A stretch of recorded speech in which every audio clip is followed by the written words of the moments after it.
ইয়া আইয়ুহাল্লাযীনা আমানুত্তাকুল্লাহ, হে ঈমানদাররা আল্লাহকে ভয় করো। আমরা ভয় কাকে করি? আল্লাহকে কারা কারা ভয় করে হাত উঁচু করে দেখান। লিল্লাহি তাকবীর। আরে জোরে তাকবীর দেন। একবার তাকবীর দিলে লিল্লাহি তাকবীর।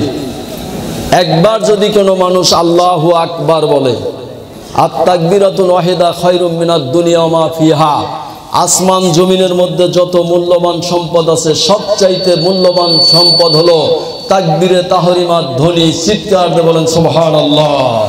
ভাইরা আমার, একটা নেকির জন্য মানুষ জাহান্নামে যাবে, আর একবার যদি কোনো মানুষ আল্লাহু আকবার অন্তর থেকে উচ্চারিত করে, এই মানুষটার আমলনামায় আসমান জমিন যে ফাঁকা, এই ফাঁকা জায়গা সমপরিমাণ নেকি ওই মানুষটার আমলনামায় প্রদান করা হয়। চিৎকার দিয়ে বলেন সুবহানাল্লাহ।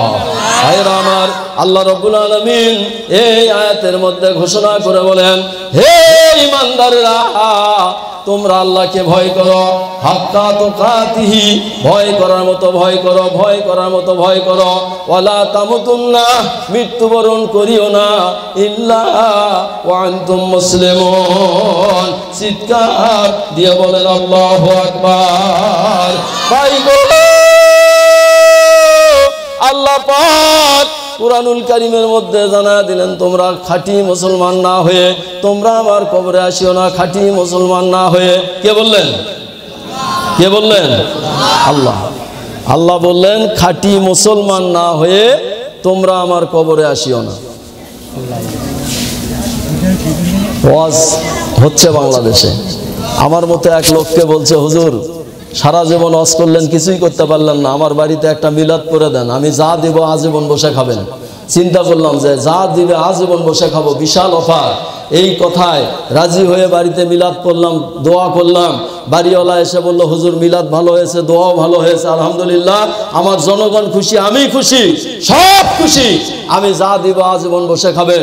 এই কথা বলে চাদরের ভেতর থেকে কাঠের পিড়া বার করছে। পিড়া চেনেন না? ভাত খাওয়ার সময় যে পিড়া নিচে দিয়ে ভাত খাওয়া হয়, হুজুর যা যতদিন বাঁচবেন এই কাঠের পিড়ায় বসে ভাত খাবেন, কারণ জনগণের অবস্থা হয়েছে তাই কাঠের পিড়া ছাড়া আর কিছু না। 5,22,000 মসজিদ আছে এই বাংলাদেশে। চিৎকার দিয়ে বলেন সুবহানাল্লাহ। পৃথিবীর কোন দেশে কোন রাষ্ট্রে এত মসজিদ নাই। আমি 6 বছর যাবত ইন্ডিয়াতে ওয়াজ করি, আসাম, মেঘালয়, কলকাতা। ভারতে এত 2 কিলো 3 কিলো পর পর একটা করে মসজিদ। আর আমার বাংলাদেশে, যারা ইন্ডিয়াতে গেছেন তারা বুঝতে পারবেন, আর আমার বাংলাদেশে 8 পাড়া, 5 পাড়া, উত্তর পাড়া, দক্ষিণ পাড়া, মধ্য পাড়া, পাড়ায় পাড়ায় মসজিদ। তারপরেও 5,22,000 মসজিদ আজকে ওয়াজ হয়েছে, হয় নাই? ওয়াজ হয়েছে। এরপরেও মসজিদে ভালো স্যান্ডেল নিয়ে গেলে ওই স্যান্ডেল আর বাসায় যায় না। ঠিক কিনা? কোন হিন্দু মানুষ আসে মসজিদে স্যান্ডেল নেওয়ার জন্য? আসে না। আল্লাহ বলেন হাক্কা তুকাতিহি, ভয় করার মতো ভয় করো। ভাই গো, ভয় করার মতো ভয় কাকে বলে? মনোযোগ দিয়ে শ্রবণ করেন। আমিরুল মুমিনিন খলিফাতুল মুসলিমিন হযরত ওমর 32.5 লক্ষ বর্গ কিলোমিটারের প্রেসিডেন্ট ছিলেন। তার মানে হলো অর্ধেক পৃথিবীর প্রেসিডেন্ট। সকালবেলা বাড়ি থেকে বের হইলেন পায়চারি করার জন্য, হাঁটাহাঁটি করার জন্য। বাড়ি থেকে একাই বের হয়ে পড়লেন। পুলিশ লাগে না, বডিগার্ড লাগে না, আর্মি লাগে না, বিডিআর লাগে না। কিছু দূর যাওয়ার পরে হযরত ওমর তাকায়া দেখে রাস্তার উপরে একটা ছেলে 100 ছাগল নিয়ে মাঠের দিকে যায়। আমিরুল মুমিনিন খলিফাতুল মুসলিমিন হযরত ওমর ওই ছেলেটার কাছে গেলেন, গিয়ে তাকে সালাম দিলেন। চিৎকার দিয়ে বলেন সুবহানাল্লাহ। আমার দেশে আমরা ইমাম, আমি মনে করি মুসল্লি আমাকে সালাম দেবে। আমি ইমাম, আমি কেন মুসল্লিকে সালাম দেব? মেম্বার মনে করে ভোটার আমাকে সালাম দেবে, চেয়ারম্যান মনে করে জনগণ আমাকে সালাম দেবে। আর অর্ধেক পৃথিবীর প্রেসিডেন্ট হযরতে ওমর 13 বছরের বাচ্চা ছাগলের রাখালকে সালাম দিলেন। চিৎকার দিয়ে বলেন সুবহানাল্লাহ। ভাইরা আমার, মাথায় হাত দিয়ে বললেন, বাবা এখানে কতগুলি ছাগল আছে? ওই ছেলে বলল 100 ছাগল আছে। এইবার হযরতে ওমর ওই ছেলেটার আল্লাহর ভয় ভীতি পরীক্ষার জন্য কৌশল অবলম্বন করে বললেন, বাবা এখান থেকে একটা ছাগল তুমি আমার কাছে বিক্রি করে দাও। এইবার সঙ্গে সঙ্গে ওই ছেলেটা বলল, পথিক রে, কোথায় বাড়ি জানি না, কি নাম তাও জানি না, পথিক রে একটা ছাগল বিক্রি করলে কি লাভ হবে? এইবার হযরতে ওমর বললেন, দুইজনের লাভ হবে। আমার একটা ছাগলের প্রয়োজন, আমার প্রয়োজন সারা হবে। 2 নম্বরে তোমার কিছু বাড়তি পকেট খরচ হবে। এইবার 13 বছরের বাচ্চা বললেন, পথিক রে তোমার কথা ঠিক আছে, সন্ধ্যার সময় যখন আমার মনিব গনে গনে ছাগলগুলি গোয়াল ঘরে উঠাবে, 99টি পাবে, একটা ছাগল যখন পাবে না তখন আমার মনিবকে আমি কি বলবো? হযরতে ওমর আবার বুদ্ধি শিখায়া দেয়, তোমার মনিব তোমাকে বিশ্বাস করে না, অবশ্যই বিশ্বাস করে।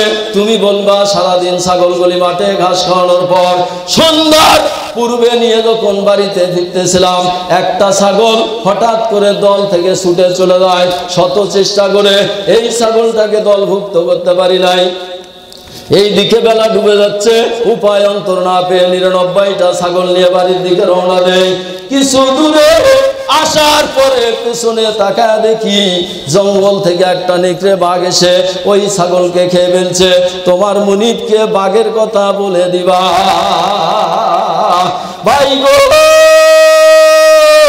এইবার 13 বছরের বাচ্চা বলছে, পথিক রে কোথায় বাড়ি জানি না, কি নাম তাও জানি না, পথিক রে আর যদি একটা প্রশ্নের জবাব দিতে পারো আমি ছেলে তোমাকে 10টি ছাগল দিয়ে দিব। হযরতে ওমর বললেন, কি সেই প্রশ্নটা? এইবার আমিরুল মুমিনিন বললেন, ওই ছেলে বললেন, এইবার ছেলে বললেন, পথিক রে কাল কিয়ামতের মাঠে কঠিন মুসিবতের দিনে, যেদিন আমার আল্লাহ কাহার নাম ধারণ করে বিচার করতে বসবে, আজকে দুনিয়াতে মনিবকে বাঘের কথা বলে ফাঁকি দিলাম, ওই দিনে কঠিন মুসিবতের দিনে আমার আল্লাহর কাছে কি বলে আমি কৈফিয়ত দিব? এইবার হযরতে ওমর বললেন, বাবা তোমার ছাগল নেওয়ার জন্য আমি আসি নাই, আমি এই রাষ্ট্রের প্রেসিডেন্ট হযরতে ওমর, তোমার আল্লাহর ভয় আল্লাহর ভীতি পরীক্ষা করলাম। বাবা তুমি আমার জন্য দোয়া করবা, আমি ওমর তোমার মতো খাঁটি আল্লাহর ভয় নিয়ে যেন কবরে যেতে পারি। চিৎকার দিয়ে বলেন সুবহানাল্লাহ। এর নাম হলো আল্লাহর ভয়, হাক্কা তুকাতিহি। এক লোক লিচুর বাগান করেছে, অনেকগুলি গাছ, সকাল বিকাল পাহারা দেয়। যখন লিচু পাকছে তখন ডিউটির মাত্রা আরো বেড়ে দিছে। দেওয়ার পরে একদিন সন্ধ্যার সময় বাগানে গিয়ে দেখে মাঝখানের একটা গাছ নড়াচড়া করে। বাগানের মালিক গাছের গোড়ায় গিয়ে তাকা দেখে গ্রামের প্রতিবেশীর একটা ছেলে ব্যাগ নিয়ে ওই গাছে চড়ছে, লিচু পারে আর ব্যাগে ঢুকায়, পারে আর ব্যাগে ঢুকায়। বাগানের মালিক বলছে, বাবা আমার অনেক কষ্টের ফসল অতীত ভবিষ্যৎ বর্তমান এই বাগানের উপরে, তুমি আমার ক্ষতি করো না, যা পারছো তুমি নিচে নেমে আসো। এইবার ছেলেটা বলছে, আমি যতক্ষণ পর্যন্ত ব্যাগ ভর্তি না হয়েছে ততক্ষণ পর্যন্ত আমি গাছ থেকে নামবো না। এইবার বাগানের মালিক বলে, বাবা রে তুমি যদি গাছ থেকে না নামো, আগামীকাল সকালবেলা তোমার বাবার কাছে আমি বিচার দেব, তোমার ছেলে আমার বাগানের 1 ব্যাগ লিচু পারছে। এইবার ছেলে বলছে, আপনি বিচার দেন, এই লিচু চুরির বিচার আমার আব্বা করবে না। কেন করবে না? এই জন্য করবে না, এই গাছে আমি চড়েছি ব্যাগ নিয়া, আর ওই যে পাশের গাছে বড় গাছ, ওই গাছে আমার আব্বা চড়েছে বস্তা নিয়া। বিচার হবে? ভাইয়েরা আমার, স্বৈরাচার খুনি এই দেশে চেয়ারম্যানের বিচার এমপি করে নাই, এমপির বিচার মন্ত্রী করে নাই, মন্ত্রীর বিচার প্রধানমন্ত্রী করে নাই। এরা হলো বস্তাওয়ালা চোর, ঠিক কিনা? হ্যাঁ, ফেরাউন ক্ষমতায় টিকে থাকার জন্য 80,000 শিশুকে হত্যা করেছিল। চিৎকার দিয়ে বলেন নাউজুবিল্লাহ। 80,000 শিশুকে হত্যা করেছিল ক্ষমতায় টিকে থাকার জন্য, আর এই মহিলা ফেরাউন ক্ষমতায় টিকে থাকার জন্য হাজার হাজার মানুষকে হত্যা করেছে, আলেম ওলামাকে জেলখানায় ভর্তি করেছে। জোরে বলেন ঠিক কিনা? আছে আজকে ক্ষমতা? আছে? নাই। চেয়ারম্যানের চেয়ার একদিন ধুলাই পরে রবে, সবার বিচার করেন যিনি, তারও বিচার হবে ও ভাই আল্লাহর মার দুনিয়ার বার। আল্লাহর মার দুনিয়ার বার। খালি বলতে 41 সাল ভীষণ 41 ভীষণ 41, একবার আল্লাহর নাম নিত না। আরে কি না করছে, দিনের ভোট রাতে নিয়ে গেছে, ঠিক কিনা? হ্যাঁ, আজকে 41 সাল না যেতে 24 সালে সব কিছু থুয়ে চলে গেল। লাল পাসপোর্ট সঙ্গে লইয়া কয়দিন থাকবা দিল্লি বইয়া, চিৎকার দিয়ে বলেন নাউজুবিল্লাহ। কয়দিন থাকবা? খুনি তোমার রক্ষা নাই, শান্তি নাই, খুনির শান্তি নাই, শান্তি নাই, ডাইনির শান্তি নাই। 81টি মামলা কেবল পড়ছে তোমার ওপর, 61টা হত্যা মামলার পাইছি আমরা খবর। কার গলায় দাঁড়াতে হবে, ফাঁসি তোমার হবেই হবে, ঠিক কিনা? কোন সন্দেহ আছে? নাই। কার গলায় দাঁড়াতে হবে, ফাঁসি তোমার হবেই হবে, খুনি তোমার রক্ষা নাই, শান্তি নাই, ডাইনির শান্তি নাই। চিৎকার দিয়ে বলেন নাউজুবিল্লাহ। ভাইরা আমার, আল্লাহ রাব্বুল আলামিন বলেন হাক্কা তুকাতিহি, ভয় করার মতো ভয় করো, ওয়ালা তামুতুন্না, মৃত্যুবরণ করিও না, ইল্লা ওয়া আনতুম মুসলিমুন, খাঁটি মুসলমান না হয়ে তোমরা আমার কবরে আসিও না। ভাইরা আমার, কবর বড় ভয়ঙ্কর জায়গা। এই কবরের মধ্যে এই রকম ভাবে যখন রাখবে, ফেরেশতা এসে যখন সওয়াল করবে মান রব্বুকা, তোমার রবকে, এইবার যদি আপনি বলেন আমার ছেলে ডিসি, আমার ছেলে মন্ত্রী, আমি এসপির বাবা, হয়তোবা কবরের আযাব মাফ হতে পারে। হবে? আরে কোনো পরিচয় থাকবে না। এই জন্য আল্লাহ বললেন, আসলে ঈমান আমাদের দুর্বল হয়ে গেছে। ঈমান, ইয়ারমুকের যুদ্ধ, কিসের যুদ্ধ? একটু পরে আসতেছি আমি আবার আমার আলোচনার দিকে। ইয়ারমুকের যুদ্ধ, কাফেরদের সৈন্য হলো 60,000। কত? 60,000। আবু উবাইদা ইবনুল জাররাহ সেনাপতি, তিনি ফজরের নামাজ পড়ে সাহাবায়ে কিরামদেরকে বললেন, তোমাদের মধ্যে এমন একজন কে আছে যে 60,000 কাফেরকে ধাওয়া করে দাবড়ে নিয়ে যেতে পারবে? চিৎকার দিয়ে বলেন সুবহানাল্লাহ। আমার কথা বুঝতে অসুবিধা হয়? বোঝা যায়? তাহলে আবু উবাইদা ইবনুল জাররাহ বললেন যে তোমাদের মধ্যে এমন একজন কে আছে এই 60,000 কাফেরকে দাবড়ে নিয়ে যাবে। এক সাহাবী বলল, আমি পারবো ইনশাআল্লাহ। আবু উবাইদা ইবনুল জাররাহ বলেন, তুমি বসো। আর একজন দাঁড়িয়ে গেলেন, বললেন, আমি পারবো ইনশাআল্লাহ। আবু উবাইদা ইবনুল জাররাহ বললেন, তুমিও বসো। এইবার 3 নম্বরে দাঁড়িয়ে গেলেন খালেদ বিন ওলীদ। চিৎকার দিয়ে বলেন সুবহানাল্লাহ। ভাই গো, খালেদ বিন ওলীদ বললেন, আমি পারবো ইনশাআল্লাহ। তিনি বললেন, সেনাপতি বললেন, তুমি যে পারবে ডকুমেন্ট কি, দলিল কি?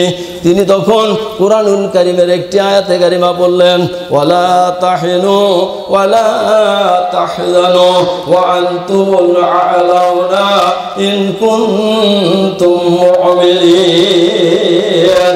জোরে বলেন আল্লাহু আকবার। এইবার খালেদ বিন ওলীদ বলে, হে সেনাপতি, আল্লাহ রাব্বুল আলামিন ওয়াদা করেছে কুরআনুল কারীমের মধ্যে, আল্লাহ বলেন, চিন্তিত হয়ো না, বিস্মিত হয়ো না, সব ক্ষেত্রে তোমরা বিজয় লাভ করবে যদি তোমরা মুমিন হতে পারো। আমি যদি মুমিন হই 60,000 কাফের আমার কাছে কিছুই না। আল্লাহ ওয়াদা করেছে। ভাইরা আমার, এইবার আবু উবাইদা ইবনুল জাররাহ বললেন, আপনি একা না, আপনার সঙ্গে আরো 59 জন নিয়ে যান। 59 আর একে হলো 60, কাফেরদের সৈন্য হলো 60,000। আবু উবাইদা ইবনুল জাররাহ বলেন, ফজরের সালাতের পর এরা ইয়ারমুকের ময়দানে চলে গেলেন। তুমুল হারে দুই দিকে যুদ্ধ শুরু হয়ে গেল। আসরের নামাজ পড়ে ইয়ারমুকের ময়দানে সেনাপতি আবু উবাইদা ইবনুল জাররাহ বলেন, আমি ঘোড়া ছাড়লাম। ইয়ারমুকের ময়দানে গিয়ে দেখি মানুষের রক্তে ইয়ারমুকের ময়দান কাদায় পরিণত হয়ে গেছে। ভাই গো, আবু উবাইদা ইবনুল জাররাহ বলেন, কোনো মানুষ নাই, শুধু লাশ আর লাশ, লাশ আর লাশ। আমার ঘোড়ার পা এইরকম ভাবে কাদার মধ্যে গেড়ে যায়, কোনো লাশ দেখি না। আমার চোখ থেকে পানি আসলো। আল্লাহ তোমার রসুলের হাতে গড়া 60 জন সাহাবী ইয়ারমুকের ময়দানে আমি পাঠিয়ে দিয়েছি। আল্লাহ, আমার বিশ্বাস 60,000-এর মোকাবেলায় 60 জন সাহাবী কিছুই না, এরা শহীদ হয়ে গেছে। যদি এদের লাশগুলো আমি পেতাম, সম্মান এবং ইজ্জতের সঙ্গে কাফন দাফন করতাম, কবরস্থ করতাম। এই কথা ভেবে আবু উবাইদা ইবনুল জাররাহ ময়দানের অপর প্রান্তে তাকিয়ে দেখে একজন লোক ঘোড়া নিয়ে হতভম্ব হয়ে দাঁড়িয়ে আছে। আবু উবাইদা ইবনুল জাররাহ বললেন, ওনার কাছে গেলে হয়তো কিছু তথ্য পাবো। এই আশায় তার কাছে গিয়ে দেখে তিনি অন্য কেউ নয়, তিনি হলেন হযরতে খালিদ বিন ওলীদ। চিৎকার দিয়ে বলেন সুবহানাল্লাহ। আবু উবাইদা ইবনুল জাররাহ বললেন, হে খালিদ, তুমি বেঁচে আছো? বললেন, আলহামদুলিল্লাহ। তো বললেন, বেলা ডুবে যাচ্ছে, আমার বিশ্বাস আসরের সালাত হয় নাই, তুমি আগে আসরের সালাত পড়ো, তারপরে যুদ্ধ সম্পর্কে তোমার কাছে কিছু জানবো। খালিদ বিন ওলীদ বললেন, আপনি কি মনে করেন আমরা নামাজ পড়ি নাই? ইয়ারমুকের ময়দানে 60 জন সৈন্য দুই ভাগে ভাগ করে আজান দিয়ে 30 জন করে আমরা জামাতের সঙ্গে নামাজ আদায় করেছি। চিৎকার দিয়ে বলেন সুবহানাল্লাহ। আবু উবাইদা ইবনুল জাররাহ বলে, খালিদ রে, এইবার যুদ্ধের অবস্থা বলো। খালিদ বিন ওলীদ বললেন, আলহামদুলিল্লাহ, 60 জনের মধ্যে আমরা 60 জন জীবিত আছি, আর কাফেরদের 40,000-এর বেশি ইয়ারমুকের ময়দানে কাটা পড়ে গেছে, আর বাদ বাকিগুলো জীবন নিয়ে যুদ্ধের ময়দান থেকে পলায়ন করেছে। ইমানের দাবি নিয়ে যারা, ইমানের দাবি নিয়ে যারা গাইতো জীবনের জয়গান,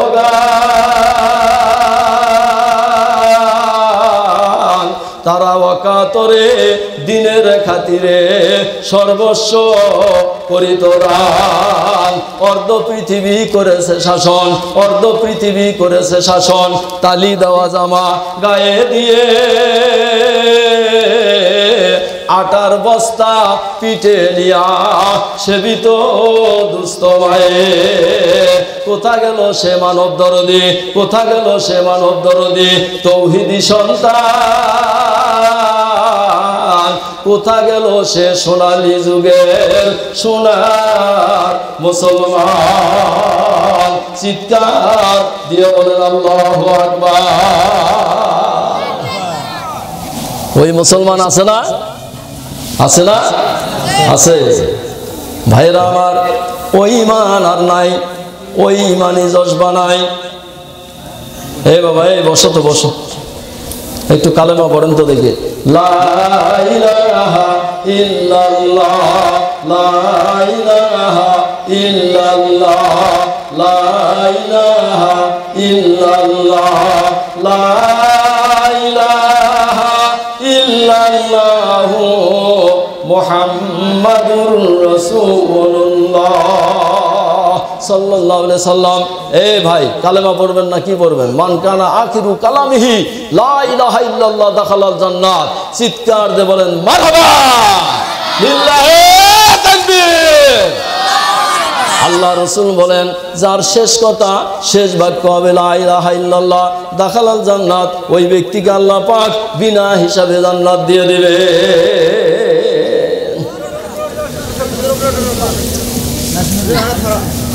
কোন সমস্যা? আচ্ছা, দেন দেন দেন দেন।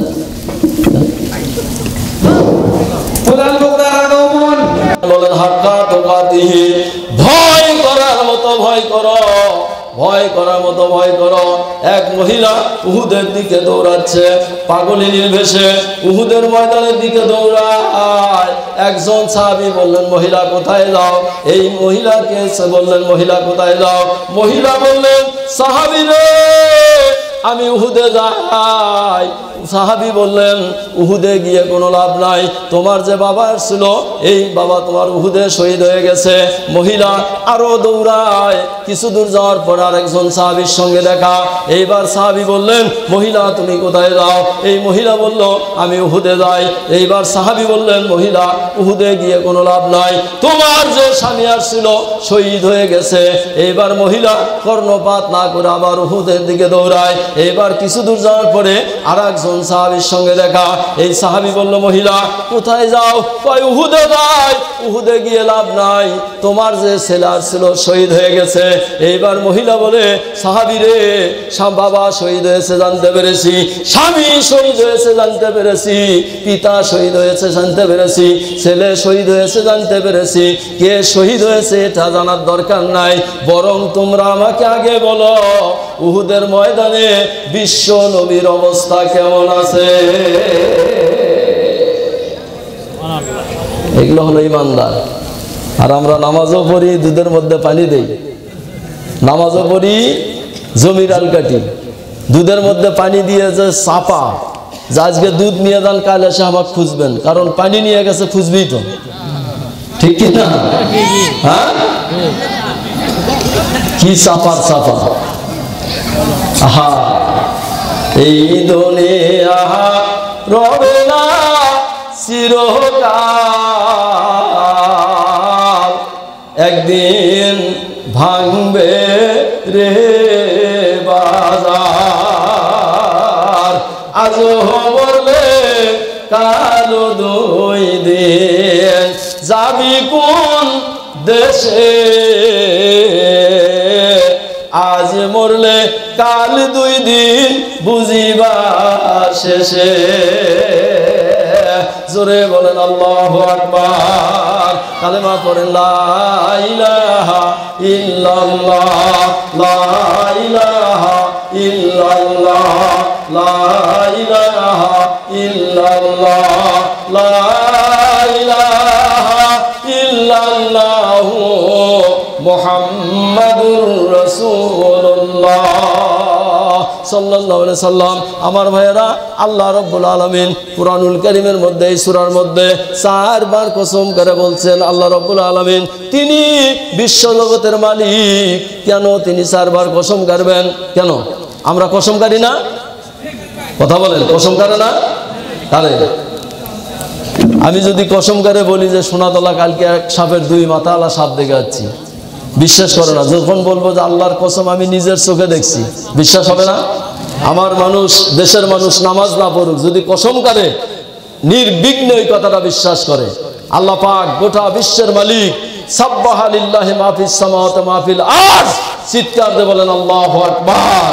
আল্লাহ বলে আসমান জমিনের মধ্যে যা আছে সমস্ত কিছু আমার। কার? আল্লাহ। আপনি বলেন আমার, এই বাড়ি আমার, গাড়ি আমার, টাকা আমার, পয়সা আমার, ছেলে আমার, মেয়ে আমার। আল্লাহ বলে তোমার যুবক ছেলে তোমার চোখের সামনে নিলাম, তোমার যদি পাওয়ার থাকে, ক্ষমতা থাকে, তুমি নিয়ে নাও। আছে? নাই। আল্লাহ পাক সূরা 3-এর মধ্যে 4 বার কসম করছে, মনোযোগ দেন। অতীন, ফিলিস্তিনের একটি জায়গার নাম, যেখানে হযরতে সুলাইমান আলাইহিস সালামের জন্মভূমি। ওয়াজাইতুন, জয়তুনের কসম করে বলেছেন আল্লাহ রাব্বুল আলামিন। 2 নম্বরে জয়তুনের কসম করলেন, জয়তুনের তেল দিয়ে বিশ্বনবী মাঝে মাঝে রুটি খেতেন, অত্যন্ত উপকারী জিনিস। 3 নম্বর ওয়াতুরি সিনিন, তুর পাহাড়ের কসম, যেই তুর পাহাড়ে মুসা আলাইহিস সালাম আল্লাহর সঙ্গে দিদার করার জন্য যেতেন, সে 3 নম্বর সেই তুর পাহাড়ের কসম করলেন। 4 নম্বর ওয়াহাজাল বালাদিল আমিন, এই মক্কা নগরীর কসম। আল্লাহ বলেন, নবী গো আপনার জন্মভূমির কসম, চারটা হলো। এরপরে চারবার কসম করে আল্লাহ রাব্বুল আলামিন বলেন, লাকাদ খালাকনাল ইনসানা ফি আহসানি তাকবীর। জোরে বলেন আল্লাহু আকবার। আল্লাহ বলেন, নবী গো, আমি আল্লাহ অত্যন্ত সুন্দর করে মানুষ জাতিকে সৃষ্টি করেছি, অত্যন্ত সুন্দর করে। করে নাই? কথা বলেন, করে নাই? কানের মাথাটা যদি বাঁকা করে দিতে এত সুন্দর দেখা যেত না। মানুষের চোখে চশমা দিলে সুন্দর দেখা যায়, ঠিক কিনা? দেখা যায় না?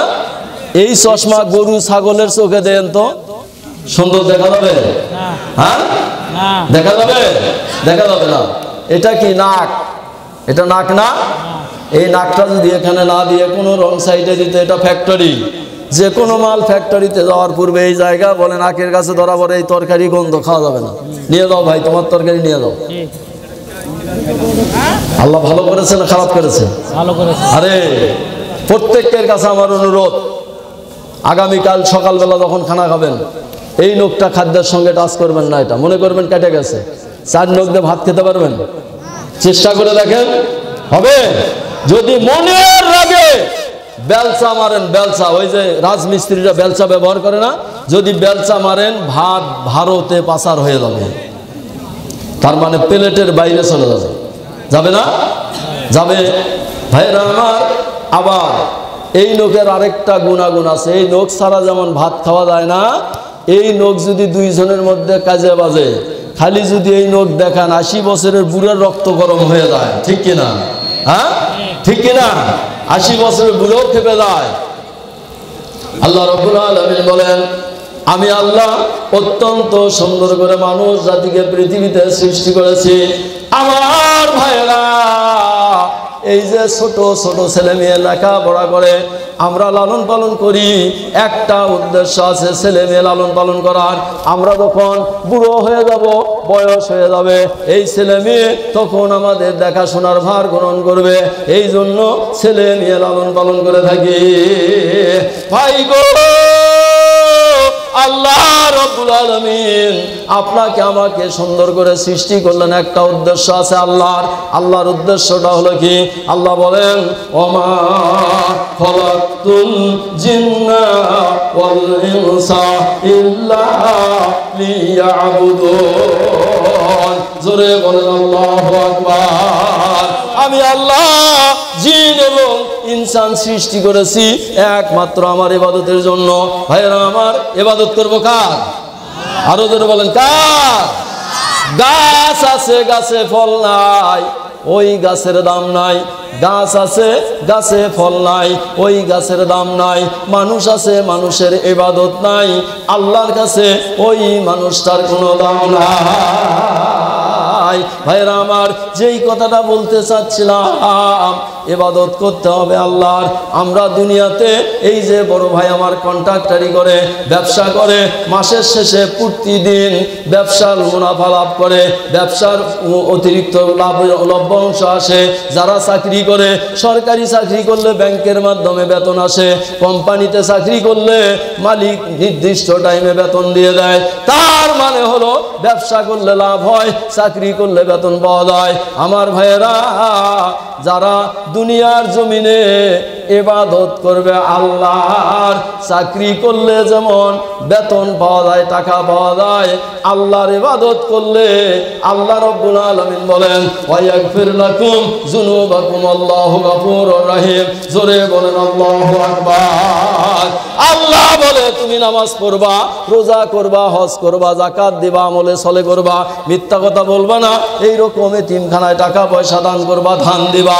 যদি তুমি এগুলো করতে পারো, তোমার জীবনের সমস্ত অন্যায় অপরাধগুলি আমি আল্লাহ মাফ করে দিয়ে তোমাকে আমি আল্লাহ জান্নাত দিয়ে দিব। তাহলে চাকরি করলে টাকা পাওয়া যায়, আর আল্লাহর ইবাদত করলে জান্নাত পাওয়া যায়। জোরে বলেন আল্লাহু আকবার।